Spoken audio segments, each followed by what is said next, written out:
everyone. Welcome to Innovative AI Tools for the Classroom and Their Dilemmas. As Nick's putting in the chat there, we'll be doing this on a Figma, which is just an interactive discussion tool similar to Mira and some other different tools that you'll find online, kind of like a really elaborate Google Jamboard. As we go through this, I'm going to hit this little button. This will prompt you to follow me onto the system here. Otherwise, you can move through it yourself, and we'll go through how to use the platform momentarily. But in this session, we're essentially going to be looking at different innovative AI tools, talking about their applicability to the classroom, and also talk about some of the perils and issues with their use, recognizing that there's going to be both proactive and reactive ways to respond to AI. And as we wrap up the school year, likely kids and teachers are already using this stuff, but it will certainly be even more in full force in the fall as we approach the upcoming school year. As a reminder, all of these sessions, our previous ones were over video games. Now we're exploring AI, are thanks to our donors. You can see all of our donors here, so thank you very much. And to use Figma, primarily you want to concern yourself here with this bottom bar that has like the pencil and the Post-it notes and all those kind of things. As we go through the session, it'll be fairly interactive. We'll ask you to put in Post-it notes and stickers and stamps. All of those options are across that bottom bar. Also, to zoom in and out, you can either use like control with the scroll wheel, or in the upper right corner, there's a zoom function. And finally, to move around the Figma, if you're using a mouse, you can just hold down your middle mouse button and move around, or you can use the little hand tool, which is in the very bottom left, and that will allow you to move around easily. At any point, you can also click on the C in the upper right corner to follow where I'm at for just following Chris. So with that said, we're going to dive into this thing and we'll get to know you here in just a second. So again, as I just mentioned, there's 3 goals to this session. The first is to recognize what AI is and how it's going to impact both the classroom and the world at large. Recognize how AI could be reactive or proactive in the way that we respond to it. And finally, we're just going to mess around with some tools and see what we can build together using AI to see how it could be applicable in both school and workplace settings. So with that said, we're going to kick it into just a general familiarity discussion here. If you could, using that Post-it note tool at the bottom, which I'll kind of demonstrate here, just drag and drop that in. You might need to resize it. If you could just write, what's your familiarity with AI? What have you heard about it? What do you know about it? Do you use it some way? That could be ChatGPT, that could be OpenAI, that could be Midjourney. There's a bunch of different tools that we could be talking about here. But if you could just kind of give me your basic understanding inside the Figma, because that can help shape our discussion as we go through this talk. I'm just gonna start you. All right, so it sounds like of the folks that are here right now, everyone is at least like has basic familiarity with ChatGPT, with what we're talking about here when it comes to AI. Even some of you using it in practice, which is pretty darn cool. As well as programming it, Jason, which that's fascinating. I'll talk about how that could be utilized. I'm going to have some questions for you later, and talking about that. In terms of my own familiarity, this basically draws out of kind of our HRP's overall obsession with technology and utilizing it for pro-social purposes within the classroom. I should also add that both Nick and I are former classroom teachers, and we were kind of at we left the classroom in May of last year. So we were at like the very end of the cusp of the beginning of AI taking mainstream conversation. So certainly kids were using it, but not in the way that I'm sure they're using it right now, and as we're hearing from teachers. So with that said, this is really good contextual information for this upcoming part, as we dive into kind of just the general vibe of what we're talking about today. So first things first, this is being recorded. And I know that everyone has used this thing, but there's nothing more fun than when a teacher first sees what exactly you can do with ChatGPT, the most mainstream, I think, of the conversation right now going around AI. I'm just going to share this on my screen. So you'll have to tab back to the Zoom. Again, most of you are already familiar with this, but for recording purposes, I just want to make sure that we have this. I kind of have this pre-built in. What we got here is, this is an AP test exam prompt. I'd look at like practice questions for the AP American History test. It's asking about the 7 Years' War, talking about analyzing what changed. I added on to write it as a 5-paragraph essay. And as you probably all have seen online, but it really is still bizarre seeing it in real time, ChatGPT allows you to easily write content that is borderline undetectable. There are tools that are being created right now, that like Truth GPT, that are meant to detect whether or not something is written by AI. But interestingly enough, it's highly inaccurate. And as AI continues to improve with its chat models, it's unlikely that it's going to be able to be easily able to tell if something is plagiarized or not. For example, if you feed Truth GPT, the anti-plagiarism software, one of your own research papers, I would bet that it would tell you that it has probably an over 50% chance of being written by AI, because we write in a very academic tone when we're doing research papers. It's not necessarily creative writing. And you can see here it's outlining a 5-paragraph essay about the 7 Years' War. ChatGPT doesn't do citations very well. There's other tools for that, but in general, if you were a kid, this certainly makes your life a lot easier. And what's interesting about ChatGPT, again, we're probably all aware about this, is that you can train AI, right? And in this case, we can train AI to say, man, that sounds really complicated. Like newfound unity would become increasingly important. Like I don't write like that. I'm in 8th grade. So I could tell the AI, like that's great, but it's a little complicated. Can you write this as if you were an 8th grader, right? And it will understand that and do that. This is ChatGPT 4, which is the latest model. It's pretty good at writing, in a creative fashion. You can see here, it's basically just changing up some of the language, like Britain started controlling America more versus I think the original was like changes in British policy toward the American colonies. It's just slightly changing up the dialogue in order to be at a lower reading level to make it make more sense for our conversation. So that's kind of like what we're dealing with here in this conversation. We're going to start with ChatGPT, and then we'll dive into some other tools. For this session, we're going to stray away from the art side of things. There'll be a future session over that, like Midjourney and DALL-E and those systems. We're just going to be talking about text-based tools in this talk, but that's what we're dealing with right now. So kind of gauging then another just contextual question. Same idea here with the post-it notes. We'll take a minute.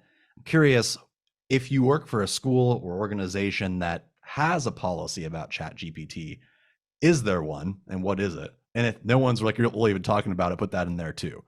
So like, what is the current state of your organization's policy in regards to ChatGPT? All right, so there's more of a range here, everywhere from Thomas using it in the English class, which is fascinating. Thomas, if you want to write in the chat or unmute really quick, I'd love to hear more about how you're using it within your English class. Yeah, can you guys hear me okay? Yeah, go ahead. Yeah. Yeah. So we've got an English class. One of my English teachers, I'm at the technology level, but so one of my English teachers was really jazzed and really interested in this. And so he's kind of taken the lead and has a class creating and then deconstructing works using ChatGPT in conversation and in dialogue. And then he's also running a test with I believe a different class right now where he's got 4 different levels of GPT usage when constructing a standard essay prompt. And then the students are to kind of compare and interrogate those produced outcomes to see how they contrast with one another. That's fascinating. Is that a high school level? Yeah, that's at the upper school level. Yep. All right. Well, that's a perfect example of proactive response to AI and the way that it could be used in a very interesting way. So thank you for sharing. That's incredible, as Nick just said. Absolutely. And it kind of sounds like on the other end of the spectrum, we're everywhere from there is no formal policy, which I think that's going to quickly change coming especially into the fall as more and more folks are learning about this. I'm always shocked when I go to like a coffee shop with a teacher and they think that ChatGPT is like an old school AI chatbot like that you would find on like a support service website, but aren't really, they haven't learned yet just exactly what you can do with this thing, as well as the really like reactive response to this, which has been just banning it outright. And I think that that's going to happen more and more with higher ed. You start to see higher ed organizations already doing that, as well as a lot of schools are adapting anti-chat GPT policies, even though I don't really know how you do that in an effective way, but they're trying to. so that's going on there. So let's kind of break this down, right? Let's talk about reactive versus proactive. So we're going to start with the reactive side, which is like banning the thing. right? Trying to figure out different ways to ban it. And as Jason says in the chat, like Microsoft Word is implementing ChatGPT into its products. Many people know that Bing has it built into their search. They have like their own like AI chat assistant. And more you're finding like everything is starting to implement ChatGPT or like its framework into as many different systems as possible. But that hasn't stopped the kind of the mainstream, I think, academic tone shifting toward banning the thing altogether. It's going to end education. Everything's over. So let's talk about the reactive part of this first. So here's a bunch of different headlines. Banning ChatGPT, similar tools. Oxford and Cambridge banned it. Schools are freaking out about it. Just a lot of general fear. I liken this very similar to the advent of the internet in school. I was around during that time when like you started to see like more and more like classroom computer labs and just computers in general, as well as phones entering the classroom where you could access and easily identify information and look it up. And you saw a lot of college campuses as well as classrooms banning the internet out of fear, or even similar is Wikipedia. The idea of banning Wikipedia outright because Wikipedia is like dangerous, can't be trusted, it's not any good. And it's very, very, very similar. As we'll get to soon, ChatGPT is not necessarily the most reliable tool for everything, but it can be beneficial in the exact same way that Wikipedia isn't going to be like your deep academic research place to go for information, but for baseline understanding of things and for its applicability can be useful. So there's a lot of similarities here to the past technological innovation with some kind of caveats. So I'm going to kind of do, well, no, we'll ask this one really quick, but let's just take like 30 seconds here on this one, super short. Out of curiosity, why do you all think that a reactive policy like those above, like banning AI, would not be beneficial to students? As in, if we're banning AI, what could be the danger in that as opposed to just like letting it be? So first we got Matthew saying, students are going to use AI after they leave us, which is definitely true. Although there are workplaces banning ChatGPT and AI because of privacy concerns and how the data is being used, for the most part, most companies are embracing it in one way, shape, or form. There's some cognitive dissonance there of like, well, other companies are getting ahead by using AI, but we don't want to use it because of our data policy. And there's a discussion going on there.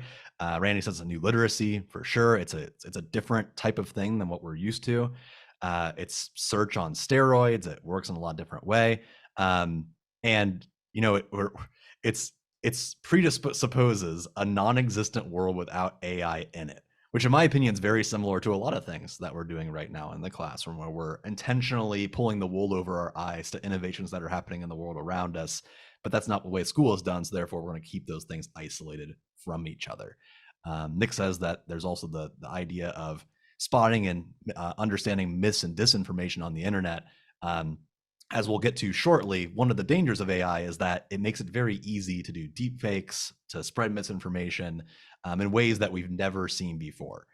So there's a dark side of this that learning in school can help us understand and use as digital and critical media literacy.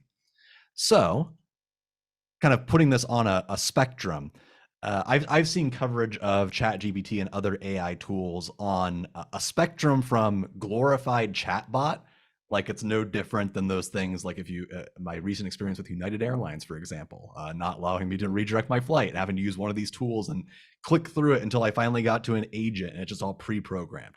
I've seen like, this is a really good version of a chatbot, all the way up until like this is sentient AI, and Bill Gates is saying that AI chatbots are going to teach kids to read within a year and a half because Bill Gates has a really good track record on education, and just the different hot takes when it comes to AI.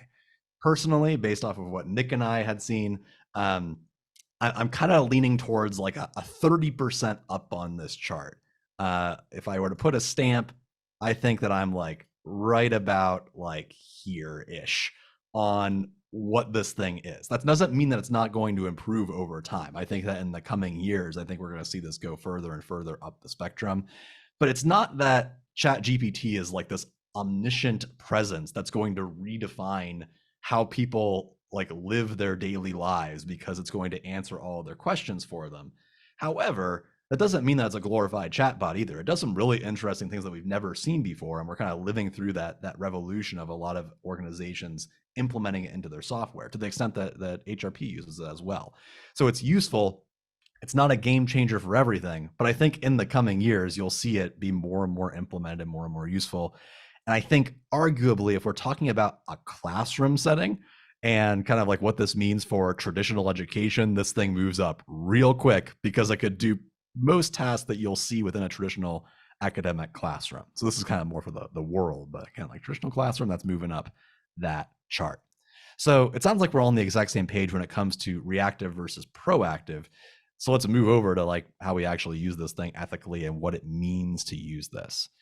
So right here, this is a list of prompts. I took this from a website. You can find this down here at the bottom of different prompts that could be utilized within a classroom that are interesting and interesting things that we really couldn't do before using a typical search or, the different things that are out there. Everything from acting as an English translator, and what we call training AI, telling it in the exact same way that we told it to write like an 8th grader, we can say that we want to act like an English translator and using it in order to translate in real time in a way that Google Translate can't necessarily do. Acting like a consultant for us and giving us tips on what we're creating and giving us real-time feedback. I've seen a lot of application when it comes to resumes and emails. Resume writing is hard. It's really awkward and it's a really specific subset skill. It's really good at doing those kind of mundane tasks of cleaning those up and making it sound at least passable. If you're someone who maybe is learning English as a second language, someone who struggles with reading and writing, you can use it to write in fluent English. It can do a lot of different things. It can also explain to you step-by-step math problems. It can help you do some fun things like playing tic-tac-toe. It can be your social media assistant. It can do a lot of stuff, and it does it quite well. And there's applicability here at teaching as well. You can have it write lesson plans for you. If you have it help you come up with project ideas. It kind of acts like your little text assistant beyond a traditional chatbot. And there's a billion of these. If you go on, like if you type in prompts for ChatGPT, you'll find just so many different tools and how they could be used. With that said, it doesn't always work. There's an amazing article here. You can click on it and read more, but the summary is that ChatGPT is a bullshit generator. That doesn't mean it's not useful, but it also just kind of makes stuff up. It's called hallucinating, where the way that these models work is it's basically just scavenging the internet for any information that might be deemed useful for your prompt. So if you ask it something, it sounds matter of fact, like this is what it is. It sounds plausible because it's written by an AI that writes really well.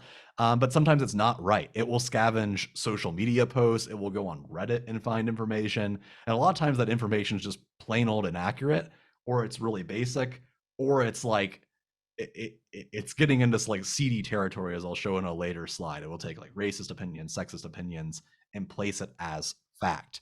It also makes up sources. This has been widely documented, but you can see here, someone asked them a question about this album cover.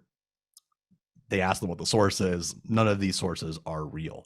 In fact, we had someone in our network recently talk about how someone reached out to them about a thing that they had written. And they were like, I never wrote that, and replied to the email. It's, well, because ChatGPT told them they were the citation for something that they didn't write.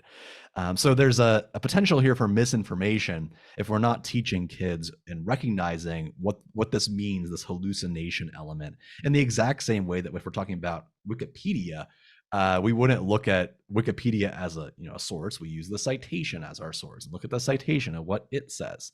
Incredibly similar. It also messes up a lot with like creative writing. There's a lot of issues with like going into like deeply academic topics, et cetera, et cetera. So going down to here, summarizing that, AI struggles with, and this kind of gets to the point of like, what does it mean to teach beyond AI? It struggles with unique thoughts and insights. It's very robotic, for lack of a better way of saying it.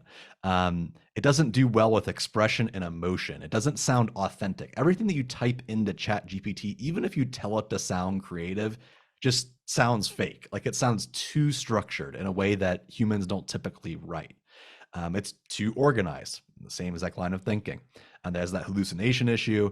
Uh, the way it learns information is kind of problematic because it's taking information from anywhere and everywhere, including copywritten sources. Even though it tries to not do that, it definitely does.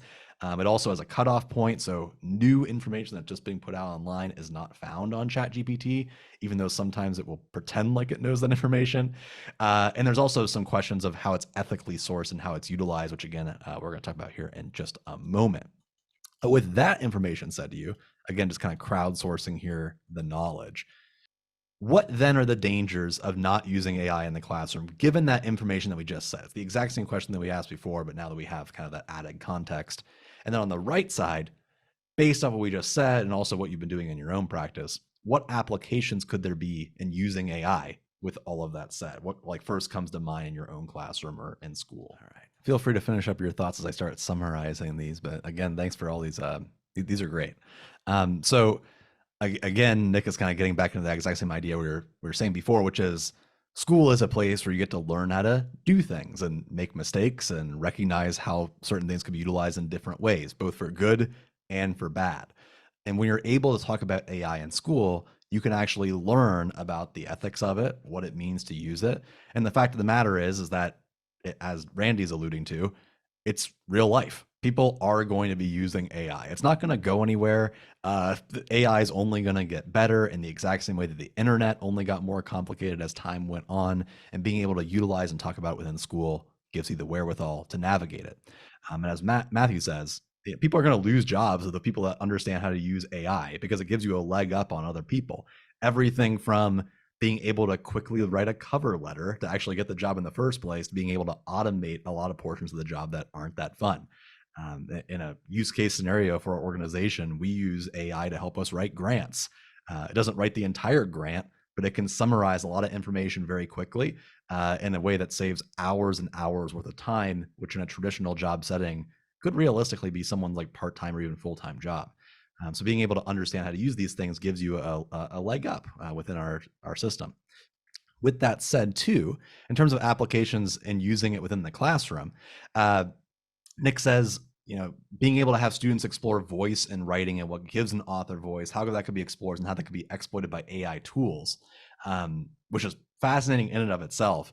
I would also add in, I think that AI has an interesting application on talking about what it means to write in a human way, like what makes a human voice versus an AI voice, because something that ChatGPT does not do well is writing in like a fun sounding way, a way that I would actually want to read. And it gets into the idea of like, how do we break certain writing rules in order to be better writers? ChatGPT writes super formally, even when you tell it not to, versus someone who can break those rules and really bring writing to life. Nick also adds that you can use it as a partner to come up with better ideas. You in many ways can kind of train it like your personal coach to an extent.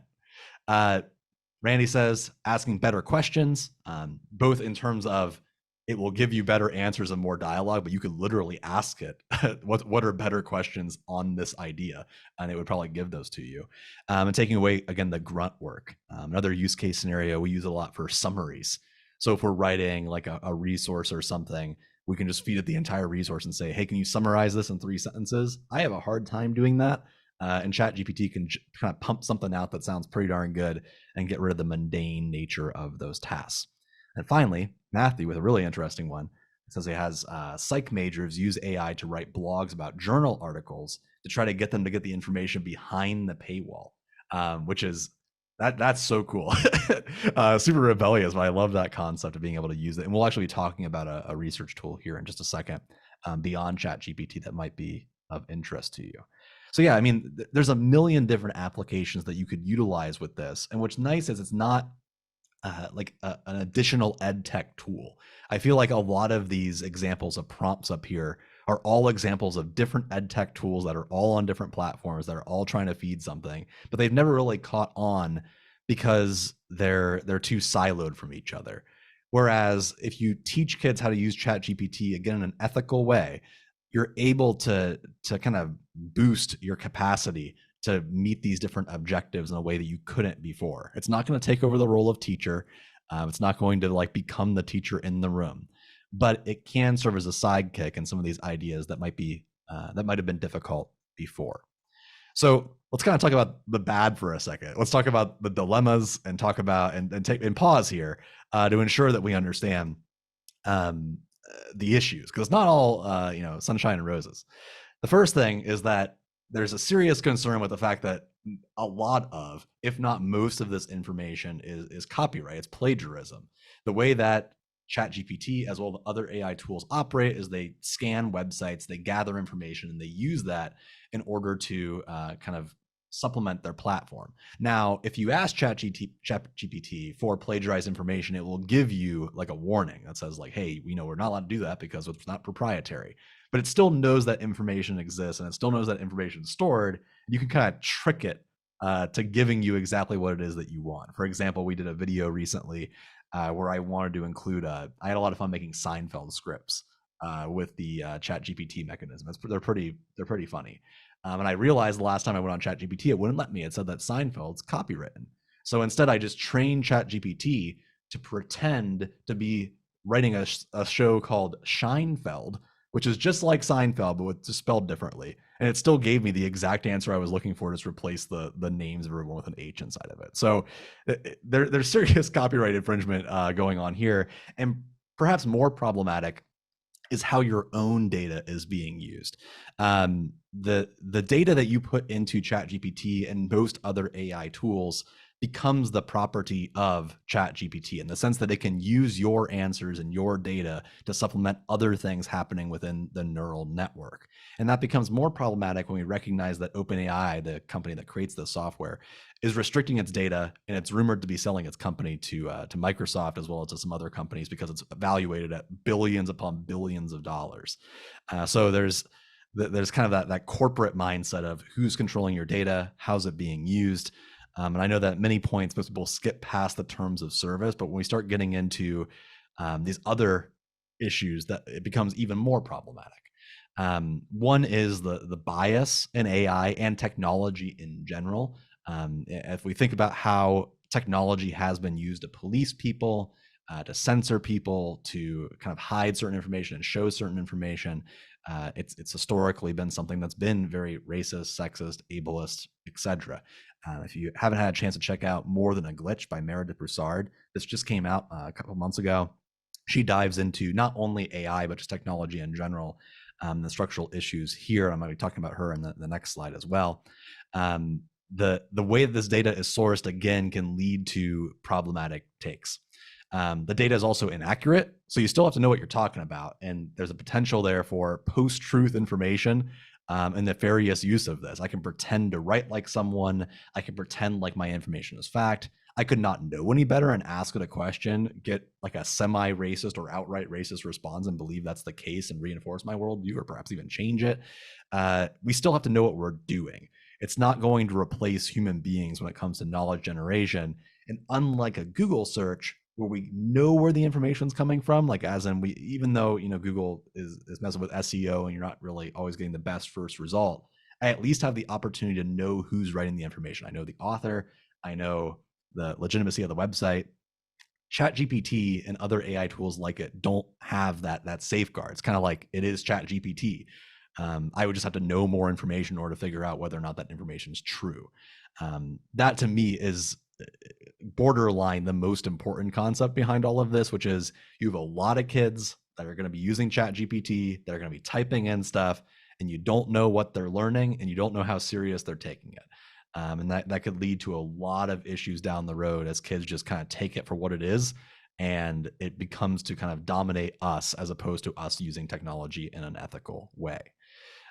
Here are some headlines that dive into that. Some of these are very bad FYI. I'm not going to read all of them out loud, but everything from ChatGPT taking up information from like 4chan boards and Reddit, and talking about how various racial stereotypes, sexual stereotypes, incredibly biased stereotypes, even though there are safeguards in place, they don't always work because there's a lot of information out there. I wanted to highlight this is from a Time investigation that happened a few months ago. The way that OpenAI sourced their stuff was that they hired Kenyan laborers. They paid them less than $2 an hour. And they basically said that there was like extreme trauma in doing this job because they had to read through what OpenAI was generating, and mark all of the sensitive information. It's very similar to how like dating companies and other social media companies hire what tend to be people from the developing world to do this type of work, and it's terrible. Like these people have like incredible depression rates and anxiety rates because people do a lot of shady stuff online, a lot of harmful stuff online, and they're not catching all of it in terms of ChatGPT. Also, beyond that, there's also the deepfake issue. We're not necessarily, again, talking about images and video in this session, but the potential both for written deepfakes, but also AI deepfakes in general are very scary. Definitely check out on YouTube. There's a whole series of different ones. I really like this one because it's short. This is called This Is Not Morgan Freeman. It's just an AI generation of Morgan Freeman talking. And if you knew going into it that it was AI, you probably can figure out that it's AI. But if you didn't know when you were clicking on it, you might be fooled by it. And there's a lot of different examples of folks that are starting to recognize that it's relatively easy to make deepfakes in this way. There's a software that does it. And with some basic programming knowledge of how AI models work, you can make anyone say anything. And without the wherewithal of knowing how AI works, and if you ban it within school, you're going to have a lot of kids and a lot of adults thinking that all this stuff is real. And there's a serious worry about how we move further and further into a post-truth world, how AI could change the playing field there. And you just kind of believe whatever your gut wants you to believe. So with that said, in summary, AI is not going to go anywhere. And it sounds like everyone agrees on that from those first initial questions. It's not like it's going to get banned by national governments because it's going to be making people too much money, and it's a useful tool in many ways. It's also not necessarily true that the inventors of these software are intentionally building sexist, racist, or ableist platforms. In many ways, they're just highlighting the systemic inequities that already exist online, and it's scraping for that data. They're trying to combat it, but it's still going to come out. Which is not really anything unlike the invention of the internet or social media in general. Social media can be an incredible tool for building networks and doing a lot of awesome stuff and for organizing and for activism, but it's also the place where you find incredibly racist and problematic communities, more so than not. Also, the fact of the matter is that companies, advertisers, political parties, and kids are going to be using AI, even if it's banned, because there's no reason not to. If you assign me a lot of work that could be completed by an AI, I will tell you right now that my 14-year-old self, if this thing was available, even if you told me it was banned, would be looking up every single question to every single Google document, putting it into OpenAI, ChatGPT, and getting the answer and copying and pasting it. It's just a fact of the matter of what I was going to do. So we need to be talking about that in school because kids are going to be doing it anyway. And that gets into the idea of, well, knowing all of the stuff, is it still important to teach this thing? And I would strongly suggest that it is. Even if you're not comfortable with the use of AI and maybe aren't using it on a day-to-day basis because of these issues, being able to use the platforms and recognizing what's out there helps you understand the world at which kids are diving into, as well as companies and corporations, in the exact same way that, let's say, TikTok is kind of an important literacy for teachers. You don't need to be using it every single day, but kind of knowing what's on there could be important. So I can unlock this. I'm gonna read this quote here. This is from that aforementioned book by Meredith Broussard. I think that summarizes it perfectly. She says that tech is racist and sexist and ableist because the world is so. Computers just reflect the existing reality and suggest that things will stay the same. They predict the status quo. By adopting a more critical view of technology and by being choosier about the tech we allow into our lives and our society, we can employ technology to stop reproducing the world as it is and get us closer to a world that is truly more just, which I think is a pretty darn good summary of understanding what it is that we're talking about here today. It's not necessarily that all of these things are inherently bad, but we have to recognize how we ethically use these tools, counteract these tools, and kind of fight back against these tools while simultaneously recognizing how to use them. There's a cognitive dissonance there that's really something to grapple with. So moving up here to the part 3, AI as a tool. I want to give us all an opportunity to use these as almost a playground and give everybody a chance to mess around with them, see what they can do with them, and see what tools are out there beyond just ChatGPT. I'm going to do 2 of them right away. mostly because this one up here is the exact same. So I'm just going to unlock this one, kind of the north here, which is just ChatGPT itself. If you haven't used ChatGPT before, the tool itself is free to an extent. You get a certain number of prompts before it asks you to pay. But this is a tool that's always interesting to use. If you want to use this, you can. I know it sounds like the folks that are in this chat have already used ChatGPT, so don't feel like you just need to kind of repeat the invention up here, but it's there. So I'm going to go ahead and introduce the second one here, which is one that I currently use all the time. I'm kind of obsessed with this tool, and I think it has a lot of implications for academics and for schools, which is Elicit. You can click on it through there. I'm also going to bring it up on my screen. So again, you'll have to Alt-Tab to see it. So if you Alt-Tab back over to me in the Zoom, this is Elicit. Elicit is kind of like an AI-driven Google Scholar. And I've been using it a lot for conducting research that we do at HRP in regards to progressive education and understanding just kind of things in general. It's fascinating how it works.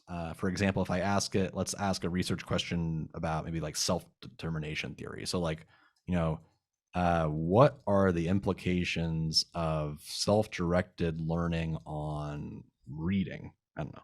And if I search for that with that question, it'll run its like, algorithm.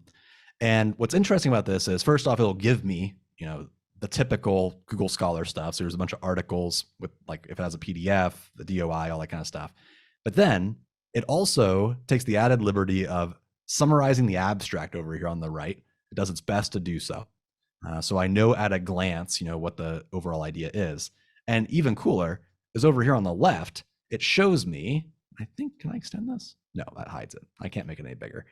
It gives me a summary of the top 4 papers. So it writes a paragraph based off of its best knowledge of what's going on here.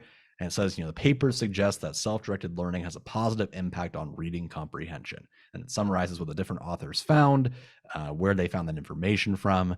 It even like lets me do like, what was the intervention that was used? What were the outcomes that were measured? And we'll try to find that information as well at kind of lightning speed. It's not always right, but in terms of the amount of time it would take me to go through different Google Scholar links and find all of this information on my own, it gives me a really good starting point to find that stuff. This is, again, like free to an extent. You can use it for like a certain number of prompts before it cuts you off. Apparently it bugged out when I attempted to do intervention and outcomes measure, but hey, it is what it is. So I'm going to give us here like, 6 minutes to give you all a chance to sign up for this thing if you'd like. And write, what could you use this thing for? Is this beneficial? Is this useful? Would you use it for something? And if not, why? And just put that on a post-it note there. Again, if you want to do ChatGPT, you can, but I'm just going to go over here to Elicit. So as Nick has already kind of started here, less sure about classroom use, but could be used for professional development. If there's something you want to learn more about, it certainly is a really good starting point, as Randy talks about too when it comes to literature reviews. I personally imagine myself, if I were teaching an English or really any kind of course where I'm writing some kind of something, this is a good place to start to ask that question and figure out the basic baseline stuff. I know that the thing I struggle with most in our grade level, every kid had to write a research paper. And the hardest part was the research phase, having the kids find research articles, especially in like 8th or 9th grade, because it's really hard to read academic research, incredibly hard. It requires not only a really good capacity to read quickly, but you also have to know what you're looking for, and that's a whole thing, and it's a hard tool to understand. This gives you almost training wheels to do so. Not only does it give you the summaries and allows you to kind of filter out the stuff that you wouldn't want to read anyway, but as Nick puts into the window here, it gives you like the journal rank. It gives you if it's like trustworthy or not. It looks for your flaws, methodological flaws. It dives into everything for you. It's not perfect, again, but it gives you a starting point in the exact same way that Google Scholar already gives you a kind of a starting point in comparison to a typical Google search, kind of like EBSCOhost, right? As Matthew's writing there. And it's very similar. There's a bunch of tools that are like this. I think there's another one too outside of SciSpace. This was just the one that I think has the nicest interface, but kind of pick your favorite.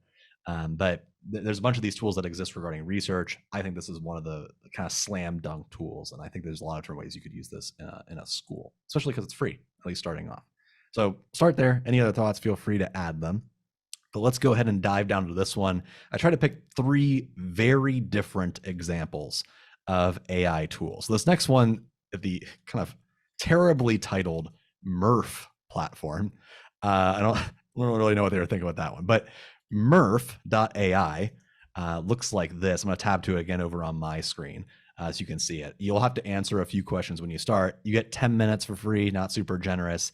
Murph is an audio platform for making videos, for saying things out loud, pronunciation guides. I think its primary intended purpose is for online videos, podcast ad reads, something where you want to have someone read something, but don't want to have to record yourself reading it and going through all that process.